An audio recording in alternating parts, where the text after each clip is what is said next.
ongene waarmee ons besig is. Ons is nou al vandag al by die derde deel van die bergrede, en vanoggend kyk ons na juist die gedeelte wat ek ook mee begin het vandag as ons foto. Hoekom het ek nodig om honger te bly? Want Jesus sê, geseënd is die wat honger en dors na wat reg is, want hulle sal versadig word. En vanoggend kyk ons dan van naderby, wat beteken dit om te honger en te dors na wat reg is? Iemand het op 'n dag gesê, daardie reël uit die U2 liedjie wat sê, I still haven't found what I'm looking for, kan nogal die tema van sy lewe wees. En miskien is daar van ons vandag wat daar ook daarmee kan identifiseer en sê, maar dit wat ek het nog nie gekry waarna ek op soek is nie. Maar die spesifieke mansie wat eintlik vreemd is omdat hy eintlik al alles in sy lewe bereik en bymekaar gemaak het, wat die meeste mense hulle hele lewe lang sukkel om reg te kry. Uit die aard van sy werk en die sukses wat hy bereik het as 'n beleggingsadviseur het hy reg gekry om 'n klomp mooi eiendomme bymekaar te maak. En in sy motorry staan daar 'n klomp mooi karre. En hy het die voorreg om op 'n klomp lekker vakansies te gaan met al die voordele en die luksehede wat dit inhou. Hy is getroud met 'n wonderlike vrou en 2 pragtige kinders en geniet goeie gesondheid. En al hierdie dinge het hy op 'n redelike vroeë ouderdom bereik. Wat hy sê is nog steeds hier binnekant in 'n gevoel van ongelukkigheid. Steeds voel hy nie of hy gelukkig is nie. Met al die goeie goed wat deel is van sy lewe, het hy nog steeds hierdie gevoel van, maar dit is leeg hier binne in my. Ek voel, daar moet meer aan die lewe wees, as net hierdie klomp goeders wat ek het, en dinge wat ek al bereik het in my lewe. En interessant is, as mens na die Bybel gaan kyk, dan is daar 'n hele Bybelboek wat gewy is aan hierdie einste onderwerp, hierdie einste dilemma eintlik. En dit is die boek Prediker. Prediker wat geskryf is deur 'n jong man wat ook alles in sy lewe mekaar gemaak het, ook op 'n baie vroeë ouderdom. 'n man met die naam van Salomo. Hy het al hierdie goeders wat hy bymekaar maak, en dan skryf hy hierdie boek Prediker. En as 'n mens die boek Prediker lees, dan klink dit amper asof hy in 'n middeljaarkrisis is. Want hy soekend en vraend. As jy mens Prediker lees, dan is dit amper kry die indruk is al so 'n bietjie van 'n depressiewe boek. Tot 'n mens op die einde kom, wanneer Salomo tot die slotsom kom en hy sê, nou verstaan ek die doel van alles. Alles gaan uiteindelik oor God. Nou maak dit vir my sin. Salomo kom tot 'n gevolgtrekking. Hy sê, ek het al hierdie goeders in my lewe, al hierdie goeie goed in my lewe, en steeds voel my lewe leeg, sinloos en betekenis. En dan gaan Salomo op 'n soektog. En hy besluit maar, ek gaan soek na waar nie daar sin, waar nie daar betekenis. En hy begin en hy sê wel, ek gaan my eers ingrawe in geleerdheid. Miskien as ek nie slim genoeg is. En hy gaan op 'n soektog en hy leer alles wat hy kan leer. En hy lees alles wat hy kan lees. En hy maak al hierdie geleerdheid bymekaar. Net om op die einde te ontdek, maar dan hy ook die sin naai. En dan gaan Salomo en hy sê, ek dink ek moet 'n beroep najaag. Ek dink as ek die hoogste sport in my beroep bekleë, sal ek geluk vind. En Salomo gaan, en hy stel vir homself hierdie doelwitte in sy beroep, en hy gaan so ver dat hy uiteindelik die koning word van sy volk. En hy het al hierdie dinge wat hy bereik, goeie werke wat hy doen, projekte wat hy loods. En steeds op die einde kyk hy terug en sê, maar ek is nog steeds nie gelukkig nie, ek voel steeds leeg. En dan dink ek, miskien moet ek geld na jou. Miskien as ek so 'n fortuin bymekaar maak vir myself, miskien sal ek dan gelukkig wees. En dis wat Salomo doen, hy gaan uit en hy maak soveel geld bymekaar, dat die koningin van Sheba as hy daar kom, en sy sê nog nooit in haar lewe soveel rykdom, soveel geld bymekaar gesien.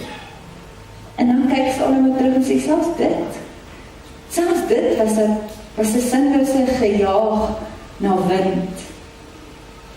En dan sê Salomo, miskien as ek gewild is, miskien as ek populêr is, miskien as ek bekend is, dit sal my gelukkig maak. En hy jaag het na, tot hy dit het. Hy sê, maar dit maak my ook nie gelukkig nie. En dan dink ek, miskien gaan die lewe oor plesier, oor pret. Miskien moet 'n mens net uitgaan en jy moet jou lewe net voluit geniet. En Salomo sê, hy het groot gegaan op wyn, vroue, plesier. Hy sê, dit het my ook nie gelukkig gemaak nie.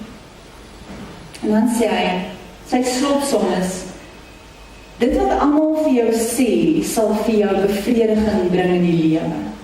Mense wat sê, man, geld en gewildheid, beroepe, plesier. Sê, dit alles kan ek nou vir jou sê uit ondervinding se lewe. Want na alles is hy slotsom, alles gaan uiteindelik oor God. Dis nie iets 'n honger binne in elke mens. In elke mens is daar 'n honger binne in jou, wat net op een manier gestil kan word. Ek is seker julle het al die ervaring gehad as jy op party aande, dit tref ons gewoonlik in die aand. Wanneer jy voor die yskas staan, jy maak die yskas oop. Jy staan vir daai yskas. Jy's honger, maar jy weet nie waarvoor is jy honger nie. Maar jy is honger.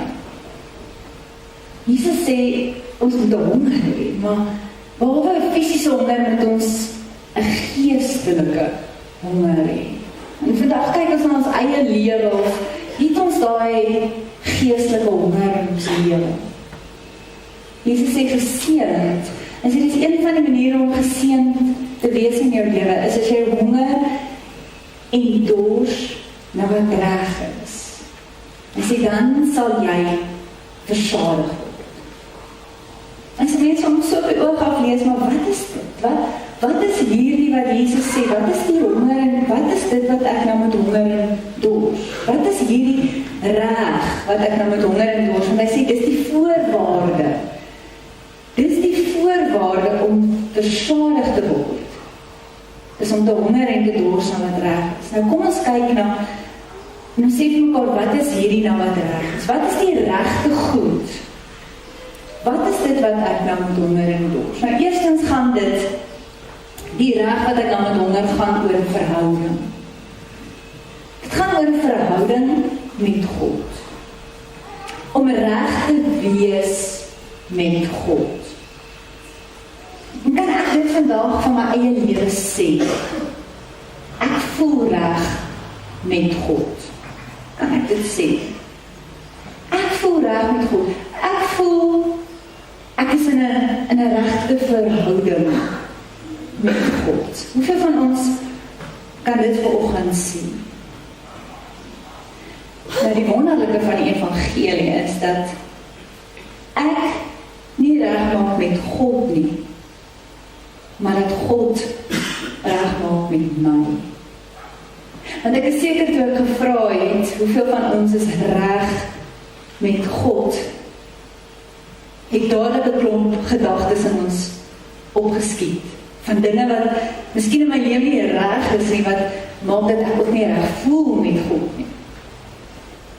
Maar die wonder van die evangelie is presies dit. Ek maak nie reg met God nie. God maak reg met my. En dit is die evangelie. Dit is iets wat God vir my doen, vir jou doen. Hy maak ons reg met hom. So eerstens gaan hierdie honger en dors na wat reg is oor om reg te wees met God, om in 'n verhouding met God te staan. En tweedens gaan dit oor 'n lewenswyse, 'n regte lewenswyse, om 'n honger en dors om reg te lewe, soos die Here wil hê dat ek moet lewe. So tweesydig. Aan die een kant gaan dit om in 'n regte verhouding met God te wees, en aan die ander kant gaan dit daaroor om reg te lewe in die regte verhouding met God. Nou ons kyk vandag twee dinge. Ons gaan kyk na, hoe maak God my reg met hom? Hoe is dit dat God my in die regte verhouding met hom stel? En tweedens dan kyk ons na hoe om hierdie geestelike honger, om vir 'n leeftyd lank hierdie honger in homself te hê. Nou die eerste deel. Hoe maak God my reg met hom? God se plan, dis sy plan, is om my met hom reg te maak. Nou die eerste deel van die evangelie is dat ek myself nie met God kan regmaak nie. En nou is ons veronderstel by hierdie punt 'n geweldige sig van verligting te gee. Wanneer ons hoor dat ek kan myself nie reg stel met God nie. Maar God stel my reg met hom. Die hele ding, as ons mekaar sê, maar ek kan myself nie regstel met God nie. Dit klink aanvanklik vir ons nou, is daar hoop? Is daar hoop? As ek dit nie self kan doen nie, hoe gaan dit dan nou gebeur? Ons is so gewoond om in beheer te wees en iets te moet doen. So as ek myself nie met God kan regstel nie, hier lê nou vir my 'n probleem. Maar dit is 'n groot probleem. Want ek is 'n sondaar. En ek is vol foute, baie. Ek kan nie eens aan my eie standaarde voldoen nie. Hoe kan ek nou nog aan God se standaarde voldoen? So die vraag is, hoekom 'n onvolmaakte mens soos ek? En 'n onvolmaakte mens soos jy, hoekom ons in 'n volmaakte plek, soos die hemel? Hoe gaan ons daar kom? En miskien wonder ons, hoekom is dit belangrik? Hoekom is dit belangrik dat ons dit vir mekaar self uitmaak? Die rede hoekom dit belangrik is omdat die hemel is 'n volmaakte plek. Dit moet ons besef, die hemel is 'n volmaakte plek waar daar nie sonde is nie. Daar is nie hartseer nie, daar is nie haat nie, daar is nie pyn nie, daar is niks van daai negatiewe goed in die hemel nie, is 'n perfekte plek. Nou hier is die probleem. Ek is nie perfek nie. En jy is nie perfek nie. So hoekom ons in hierdie perfekte plek? Want die dilemma is as God jou en my toelaat in die hemel, soos wat ons is, dan gaan die hemel geensins beter wees as die aarde nie. As hy ons sonder mense net ons foute en ons tekortkominge in die hemel toelaat, dan gaan daar presies dieselfde goed in die hemel wees as wat hier op die aarde is. Pyn en dood en verwerping en alleenheid, moord en doodslag, diefstal, noem dit op. As God ons in die hemel toelaat, soos wat ons is. So, God kan nie dit toelaat nie. God kan nie toelaat dat ons as onvolmaakte mense in die hemel kom. So God maak 'n plan. En God moet 'n plan maak om te deel met jou en my sonde. En dis presies wat God doen. As ons kyk na Romeine 3 vers 20, dan lees ons daar. Daarom sal geen mens op grond van wetsonderhouding deur God vrygespreek word nie. Inteendeel, deur die wet leer 'n mens wat sonde is. Interessant genoeg is dat die enigste mense wat dink dat hulle God se wette kan onderhou, is die mense wat nie God se wette ken nie. Want as jy God se wette ken, sal jy weet jy gaan iewersters gaan in die moeilikheid kom. Want God se wette vereis perfeksie. God se wette vereis volmaaktheid. En nie een van ons kan dit doen. En ons gesprek nou die dag waar ons gesels oor die hemel en ons gesels so, en net so vir interessantheid vra vir die persoon, op grond waarvan dink jy, sal jy in die hemel kom? Ek kan vandag vir jouself die vraag geantwoord. Op grond waarvan dink jy, gaan jy in die hemel kom? Die persoon se antwoord was, ek onderhou die gegooi. En toe vra ek vir hom, noem my. Hoeveel van julle kan gegaan, behalwe die kleintjies, hulle kan? Hoeveel van julle kan vinnig van my 10 gebooie opnoem? Ons sê, ons sal hemel toe gaan, want ons die 10 gebooie onderhoud, maar noem hulle. Ons ken nie eers die 10 gebooie, nou hoe gaan maar ons steeds onderhou hulle? Verseker, gaan nou die 10 gebooie te onderhou, jy en my nie in die hemel kry. Want ons almal het al een van hulle meer as een keer in ons lewe. Dis dit. 'n ander antwoord wat iemand gegee het op die vraag, op grond waarvan denk jy gaan jy in die hemel kom? Is die antwoord wel, ek is beter as die res. Ek is beter as baie ander mense. So ek het daarom 'n voorsprong bo ander mense. Wel, so jy dink God gee ons punte.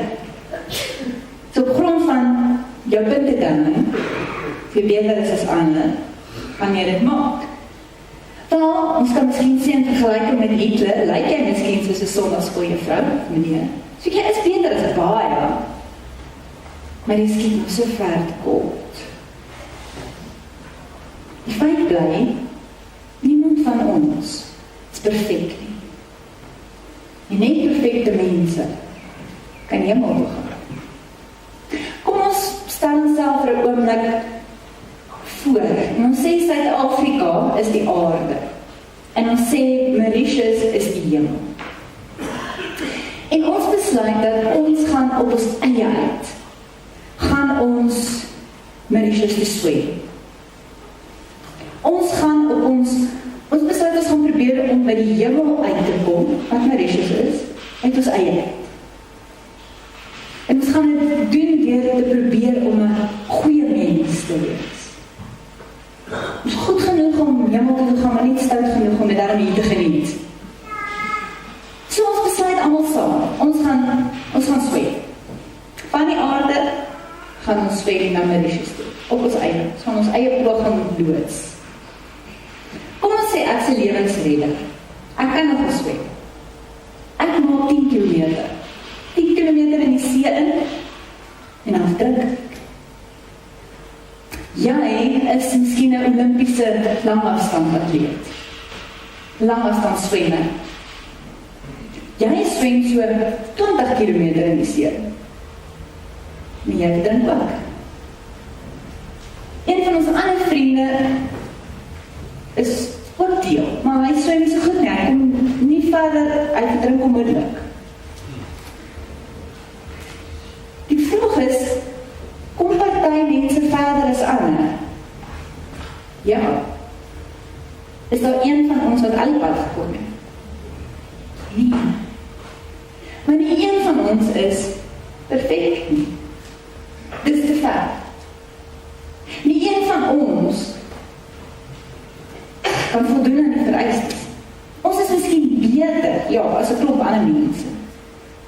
Maar nog steeds is dit te ver. Ons sal nie al die pad op ons eie kan swem nie. Dis net te ver. So die punt is, nie een van ons kan op ons eie onsself regstel met God nie. Dis die probleem. Gelukkig is die oplossing aan die ander kant daar, en dit is dat Jesus. Jesus kom betaal vir jou en my sonde, en so word ons regverdig verklaar. God kom en hy kom stuur Jesus om vir ons sonde te betaal, sodat ons op grond van sy kaartjie toegang tot die hemel kan verkry. Dis nie dat ons enigstens beter is nie, maar dis dat Jesus vir my sonde kom betaal het. Kom ons gebruik vir die beeld van jy is 'n gewoonte misdadiger. Jy is jou hele lewe lank is jy 'n krimineel. En uiteindelik vang hulle vir jou. Hulle vang vir jou en jy kry 'n verhoor en jy word gevonnis. Ons almal kan nou redelik identifiseer. Ons het genoeg hofsaake in die laaste tyd gesien hoe dit moet voel. En uiteindelik word jy dan skuldig bevind. En jou vonnis is 'n lewenslang. Dis jou vonnis. Die regter slaan sy hamer neer en hy sê jy word lewenslang gevonnis. Geen parol vir jou nie. Lewenslang. Maar dan gebeur die skokkende ding. Wanneer daai regter van sy regterstoel afklim. En hy kom staan langs jou en sê, jy verdien lewenslange tronkstraf. Maar, ek het jou lief. So ek gaan in jou plek, gaan ek jou tronkstraf vir jou uitdien, namens jou. En jy hoor hoe almal na hulle asem snak. Want in daai oomblik word die regter word jou redder. Wanneer daai regter sê, jy moet betaal vir jou sonde. Iemand moet betaal, maar ek sal betaal. Ek sal jou straf uitdien. En dit is presies nog net meer betreffend wat God vir ons kon doen. Want wanneer God se wette oortree word, wat ons almal doen, dan moet God se boete betaal word. En die boete is wat die Bybel vir ons sê, die dood. Hy sê vir ons, die loon van die sonde is die dood. So iemand moet betaal. En iemand het. Jesus het betaal. En dit is hoekom die evangelie die goeie mens genoem word. En dit is wat die Christelike geloof so uniek maak van enige ander geloof. As jy enige ander geloof vat, dan word al die ander gelowe opgesom met een woordjie. Het word opgesom met die woordjie doen. Doen. Elke liewe geloof het hulle eie, mag ons sê, to-do list. Hierdie geloof sê, jy moet dit en dit en dit en dit doen. Daai geloof sê, jy moet net dit en dit doen. Maar die Christelike geloof kan opgesom word met die woordjie gedoen. Jesus het klaar gedoen wat gedoen moes word vir jou en my. En dis die goeie nuus. Is jy dat weet tot nie? Die derde deel sê, wat nou? Nou moet ek het aanvaar. Tot hier toe het ek gehoor, en ek raak opgewonde en bly. Maar wat nou?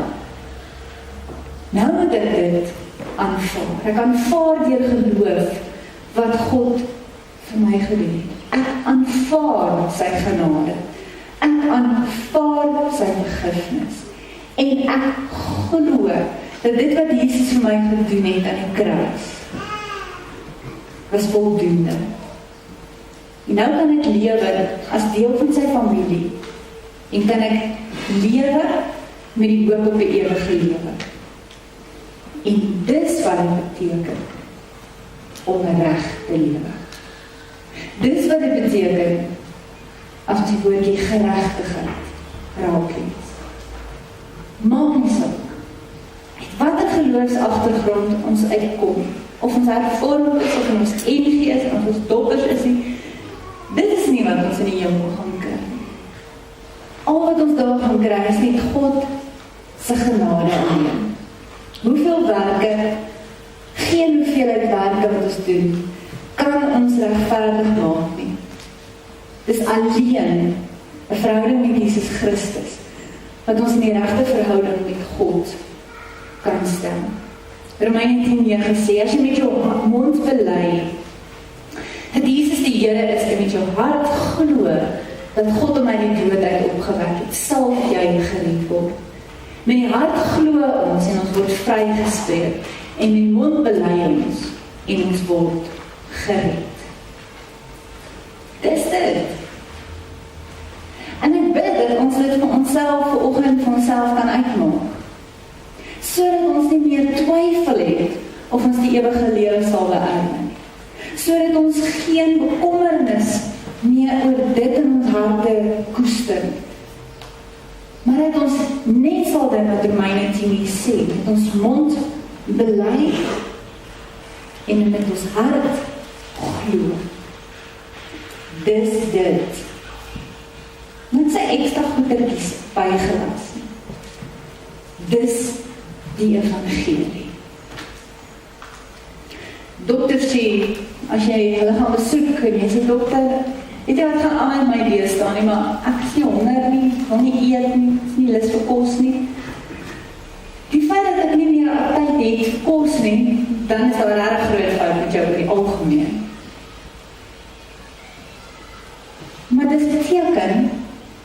daar's iets fout. En soveel te meer, wanneer het gaan oor jou en my geestelike honger, as ek en jy geen behoefte het, om tyd met God te spandeer, om te bid, om meer van hom te hoor, meer van hom te leer, dinge vir hom te doen, om te loof en te vra, as ek geen aptyd het vir die dinge nie, dan is daar geestelik ook iets af. Iets is nie reg. En dis ook my Frans hier sê, geseënd is die wat honger en dors na wat regs. Maar hoe bly 'n mens honger? Hoe hou 'n mens daai honger aan die gang? Fisies sê jou maag vir jou, jy's honger. Maar geestelik, hoe hou ek my honger te wakker? Hoe is dit dat ek môre 'n begeerte het om God beter te leer ken as wat ek hom vandag ken? Of dat ek voel, maar volgende maand, ek wil groei, sodat ek volgende maand nader aan God is as vandag. Of volgende jaar wil ek terugkyk en sê, ek het wyser geword in hierdie jaar. Hoe hou ek daai geestelike honger? Ons kyk vanaf na 5 maniere. Ek herinner myself, elke liewe dag, hoe lief God my het. Dit gaan nie net gebeur nie. Jy moet iets doen. Dit vra 'n aksie. Dit vra dat ek die Here sal vra, Here, herinner my, elke dag, op verskillende maniere, aan hoe lief U my het. Ons dink baie keer die probleem is, as ek ver van God af voel, dan beteken dit, ek het God nie lief nie. Die probleem is eerder andersom. Die probleem is dat ek nie weet hoe lief God my het nie. Hoe lief hy ons het. As jy weet iemand het jou lief, wat doen jy? Wat probeer jy doen? Jy probeer naby aan 'n persoon kom. Tyd in 'n persoon se geselskap spandeer. Moeite te doen om 'n persoon beter te leer ken. Om meer dikwels te hoor die bekentenis en erkenning van hulle liefde vir jou. So wanneer ons nader trek na God, hoor ons hoe lief hy ons het. Paulus sê, hy bid 'n gebed en hy sê, dis my gebed vir julle, mag julle in staat wees om saam met al die gelowiges te begryp, hoe wyd en ver en hoog en diep die liefde van Christus strek. Mag julle sy liefde ken, liefde wat ons verstand te bowe gaan, en mag julle heeltemal vervul word met die volheid van God. Dis wat Paulus bid. En dis my gebed vir julle, mag julle besef hoe lief God jou het. En dis iets wat jy elke dag jouself aan moet herinner. En vir God moet vra om vir jou te laat ervaar sy liefde vir jou. Want as jy weet dat sy lief vir jou is soos 'n magneet. Is dit nie?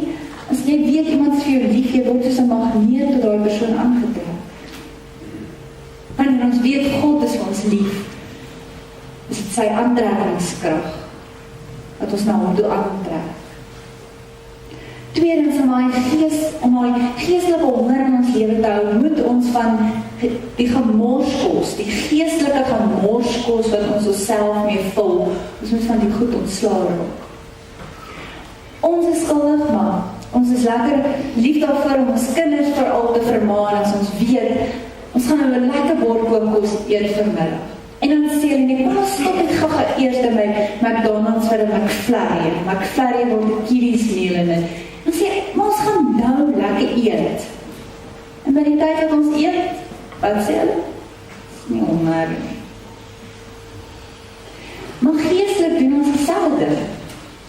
Ons maak onsself vol met baie ander gemorskot in ons lewe.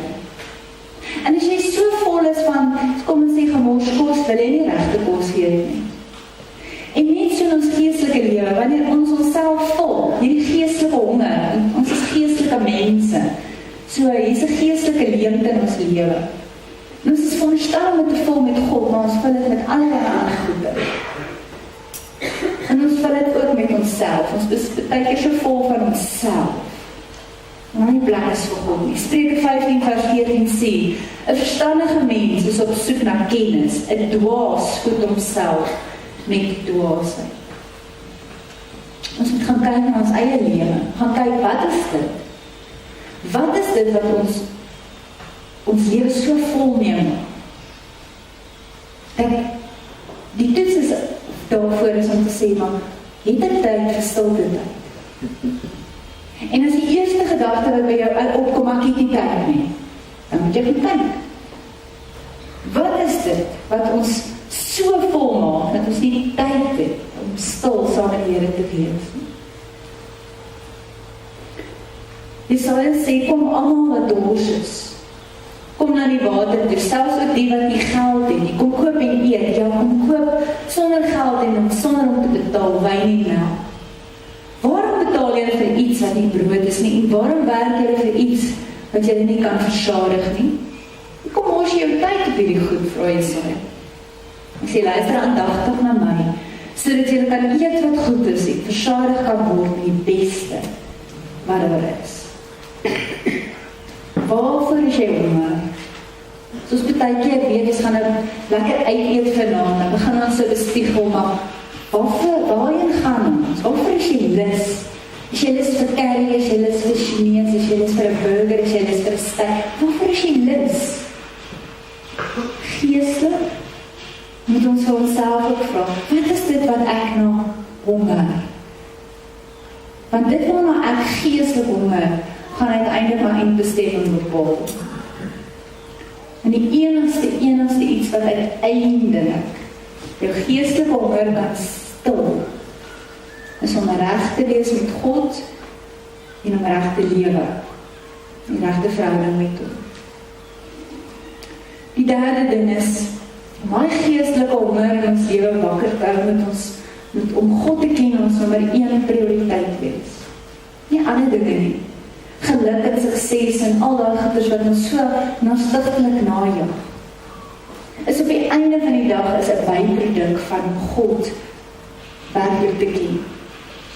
As ons gaan lees die psalms waar Dawid sê, Here, ek smag daarna om U te ken. Gaan lees hoe passievol is Dawid as hy sê, ek smag soos 'n wildsbok in 'n dorre en droë streek, smag, ek pleit, ek smeek, ek soek. Is dit woorde wat by ons opkom in ons geestelike lewe? Is ons soekend? Is ons dors? Is ons smeekend? As Dawid hierdie vers sê in Psalm 63, ek soek U, o God, my God. Ek dors na U en ek smag na U, soos in 'n dor en droë land, 'n land sonder water. As hy hierdie skryf, is hy in die woestyn van Juda, fisies, maar ook geestelik. Geestelik is ek en jy ook dalk in 'n woestyn. Party van ons is dalk in 'n woestyn in ons huwelike, skrikdroog, woestyn in ons verhoudings. Finansiëel is ons miskien in 'n woestyn. Skrikdroog. Wat doen ons? Wat doen ons wanneer ons in 'n woestyn is? Jy honger en jy dors na God. En as hy wat die enigste is wat jou dors kan les en jou honger kan stil. Ons het begin nou met ons lofsang, waar Jesus sê, die ding wat jy die meeste met wil hê, die meeste met na soek, smag, ons het dit gesing, maar bedoel ons dit, is die koninkryk van God. Soek allereerst die koninkryk van God, ons sing het, bedoel ons dit, is ons soekend na God, en hy sê, dan sal hy al die ander dinge vir ons bygee. Die tweede laaste een is, kom ons, die enigste manier om my honger in jou lewe wakker te hou, is om tyd te spandeer in God se woord.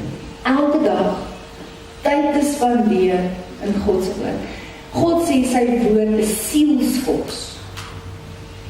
Die Bybel praat van homself en hy sê, dit is die brood van die lewe. Hy sê, dit is melk, dit is heuning Gaan lees al die metafore wat die Bybel van homself gebruik, al die metafore oor kos, brood, melk, heuning. En hy gebruik hierdie metafore om te sê, maar jy kan nie sonder dit lewe nie. Jesus sê, ons sal nie van brood alleen lewe nie, maar van elke woord wat uit die mond van God kom. 1 Petrus sê, soos pasgebore babas, kindertjies smag na melk, moet julle smag na die suiwer geestelike melk. Julle moet smag ons na God se woord. 2 Timoteus sê vir ons, die hele skrif is deur God geïnspireer en die groot waarde om die waarheid te onderrig, dwaling te bestry, verkeerdhede reg te stel en 'n regte lewenswyse te koop. Hoe leer 'n mens om reg te lewe? Dit tyd om God se woord te spandeer. En as jy nie hou van lees nie, gelukkig vandag is daar luister en kyk om op so 'n manier op deel van God se woord daaraan te hê. Wat sal van ons word as ons 1 keer 'n week 'n goeie maaltyd eet?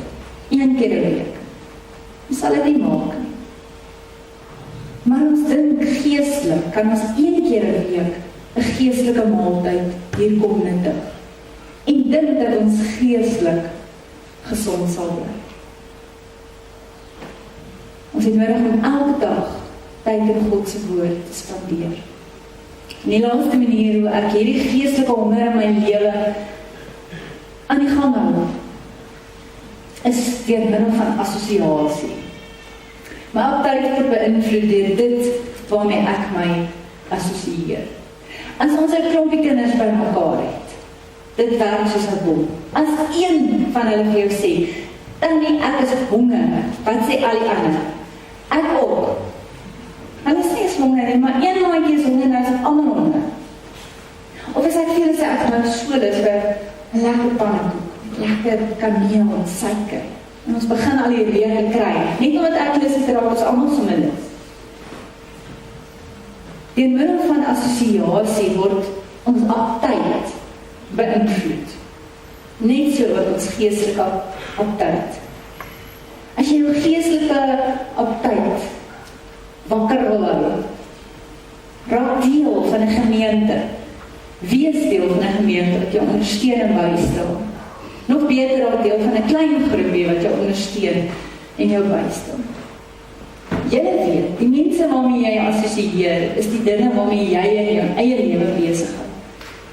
As jy met mense uitdaging, al wat vir hulle belangrik is die rugby. Dis net rugby. Dat is al waaroor jy gaan omgee, is rugby.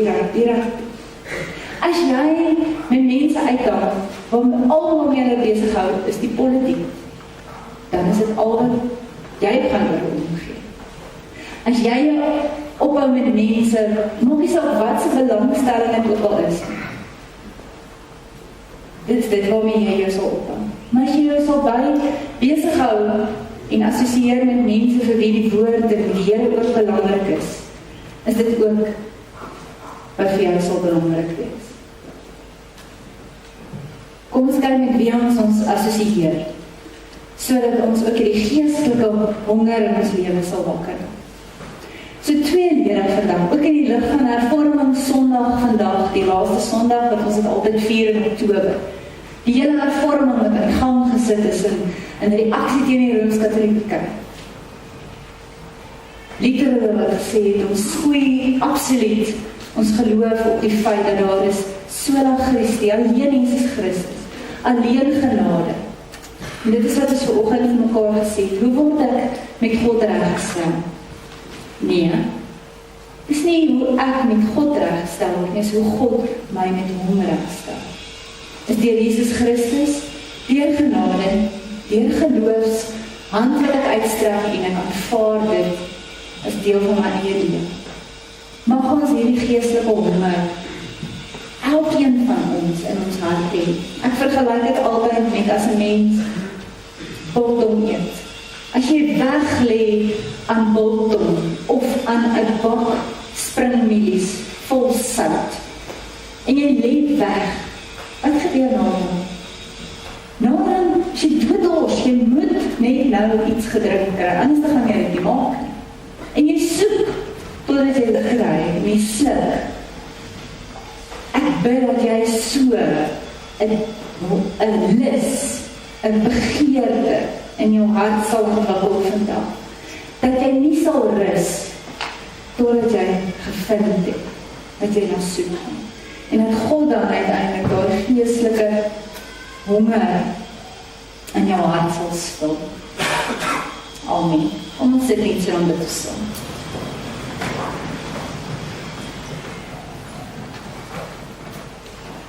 Here God, ons het U so nodig in ons lewe.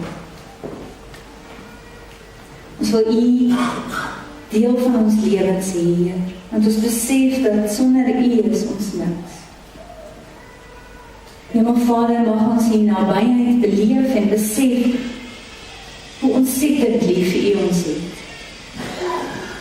Help ons om U die nommer 1 prioriteit in ons lewe te maak. Help ons om elke dag in U woord tyd te spandeer. Help ons om onsself nie so vol te maak met geestelike gemorskos nie. Help ons om ons te omring met mense wat graag saam met ons op die regte pad wil bly. Ons trou Hemelse Vader, en met die oggend dink ons ook aan die wat hartseer, baie hartseer beleef het, ook in die afgelope week, ook 'n geliefde aan die dood moes afstaan. Ons dink aan die Loos familie wat 'n pa verloor het vandag 'n groot gemis in hulle lewe, het Here, aan 'n geliefde wat sy plekkie leeg is vandag. Ons bid Here dat hulle vandag ook troos sal vind in die boodskap dat die lewe hier is nie alles nie, maar ons het die wonderlike vooruitsig dat ons 'n hoop het op 'n ewige lewe saam met U. Dit is ons vooruitsig. Dit is ons troos. So deur die trane heen het ons die hoop en is ons vertroos deur die hoop wat U ons bied in Christus Jesus. Mag Here ontvou met U liefde en die wonderlike teenwoordigheid, mag hulle dit beleef. Hier so baie Here wat die afgelope tyd deur groot hartseer is en getref is deur die dood. Mag U hulle op 'n besondere manier bystaan en ook vertroos. Dankie vir U liefde en U genade dat ons in oorvloed in ons lewens kan en mag uitval. Amen.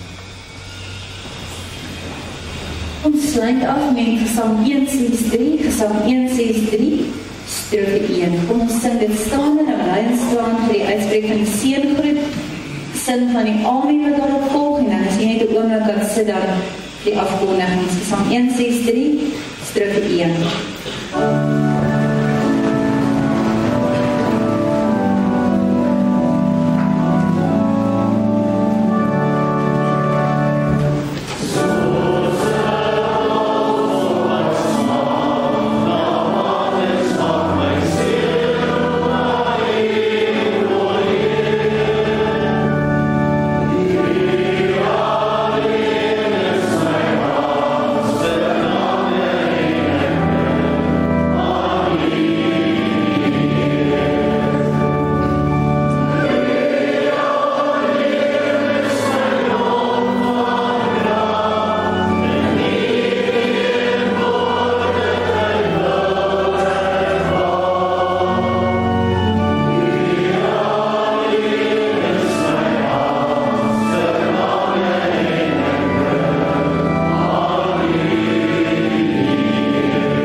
Die genade van ons Here Jesus Christus, die liefde van God, die gemeenskap met die Heilige Gees sal met elkeen van julle wees en wat bly.